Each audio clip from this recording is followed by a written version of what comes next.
Hello అండి. నమస్తే. Welcome back to my channel. ఈరోజు మన ఛానల్‌లో డ్రై రసగుల్లా రెసిపీ అయితే చూపిస్తున్నాను. ఈ రసగుల్లా అయితే మన చిన్నప్పుడు చాలా ఇష్టంగా తినేవాళ్ళం కదా! ఇంట్లోనే సులభంగా చేయొచ్చు. ఎలా చేయాలో ప్రాసెస్‌లోకి వెళ్ళిపోదాము. దీనికోసం అయితే ఒక గిన్నె తీసుకున్నా. అందులోకి ఒక కప్పు వరకి మైదా పిండి అయితే యాడ్ చేసుకుంటున్నా. ఇప్పుడు ఇందులోకి ఒక హాఫ్ స్పూన్ వరకి వంట సోడా అయితే వేసుకుంటున్నా. వంట సోడా లేకపోతే బేకింగ్ పౌడర్ అన్నా వేసుకోండి. అలాగే ఒక చిటికెడు సాల్ట్ అయితే వేసుకుంటున్నా.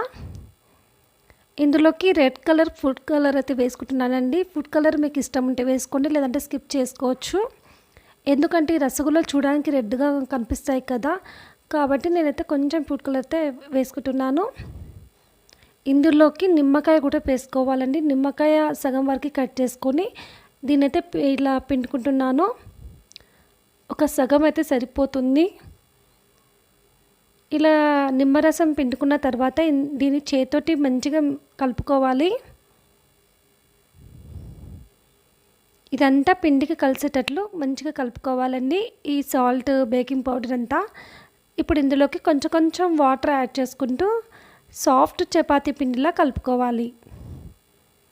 చూడండి, ఇలా కొంచెం కొంచెం వాటర్ యాడ్ చేసుకుంటే ఈ మాత్రం ఇలా వచ్చేటట్లు కలుపుకోవాలి.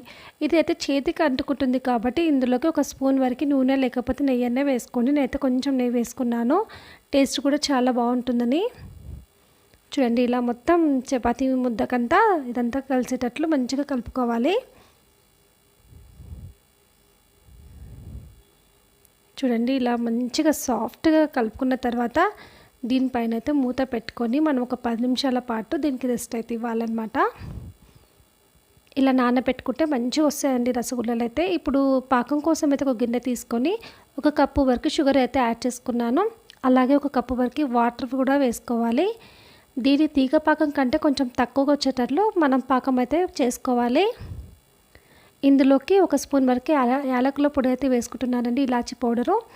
ఇది మనం ఫుడ్ కలర్లో ఉన్న స్పూన్ ఉంది కదా, అదే యూజ్ చేశాను కాబట్టి కలర్ అయితే అలా వచ్చింది. దీంట్లో అయితే నేను ఫుడ్ కలర్ అయితే వేయలేదండి, జస్ట్ స్పూన్లో ఉంది కాబట్టి అలా వచ్చింది. దీనైతే చూడండి, పాకం అయితే రెడీ అయిపోతుంది. ఒకసారి స్పూన్తో మంచిగా కలుపుకోవాలి. ఇలా పాకం వచ్చిన తర్వాత దీన్నైతే స్టవ్ అయితే ఆఫ్ చేసుకోవాలి. ఇప్పుడు ఒక ప్లేట్ తీసుకోవాలండి. ప్లేట్లోకి అయితే పొడిపిండి వేసుకొని మనం ఇంతకుముందు సాఫ్ట్ చపాతీ పిండి తయారు చేసుకున్నాం కదా, దాన్ని అయితే దీనిపైన పెట్టేసుకొని స్ప్రెడ్ చేసుకోవాలి.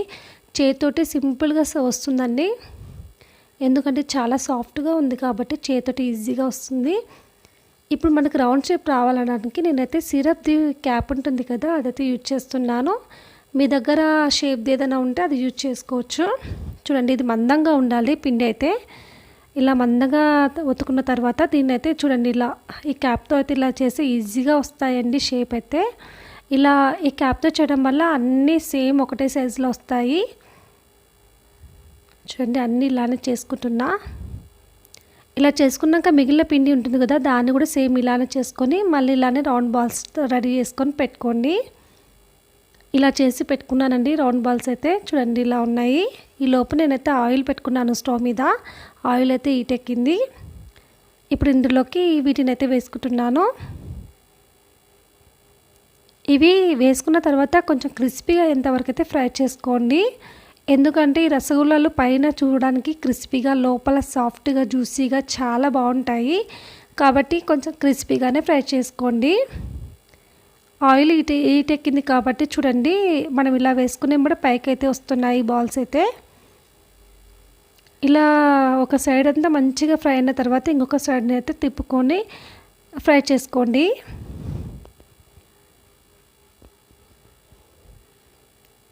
చూడండి, ఎంత మంచిగా పైకి తేలాయో. వీటిని ఒకసారి అయితే జాలిగంట తీసుకొని టర్న్ చేసుకుంటున్నాను ఇంకొక సైడ్ అయితే.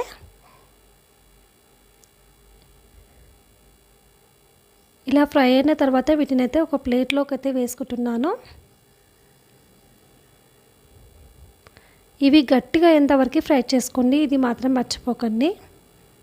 ఇలా అయిన తర్వాత పాకంలో వేసుకోవాలి. పాకంలో ఒక 5 మినిట్స్ వరకు ఉంచితే సరిపోతుంది. మరీ ఎక్కువసేపు పెట్టినా కూడా మెత్తగా అయిపోతాయి గులాబ్ జామ్ లాగా. సో అలా కాకుండా ఒక 3 మినిట్స్ లేదంటే 5 మినిట్స్ పెట్టేసి ఒక ప్లేట్లోకి అయితే వేసుకోండి.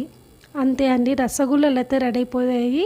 ఈ రసగుల్లల్ని ఇంకొక 1 అవర్ తర్వాత తింటే చాలా బాగుంటాయండి టేస్ట్ అయితే. చూడండి ఇప్పుడైతే ఒక ప్లేట్లోకి అయితే వేసుకున్నాను. ఈ రసగుల్లలు కనుక మీకు ఇష్టమైతే నా ఛానల్ని సబ్స్క్రైబ్ చేసుకోండి. చాలా బాగుంటాయండి. మీరు కూడా ఒకసారి ట్రై చేయండి. ఎలా వచ్చిందో కామెంట్ చేయండి. Thank you for watching.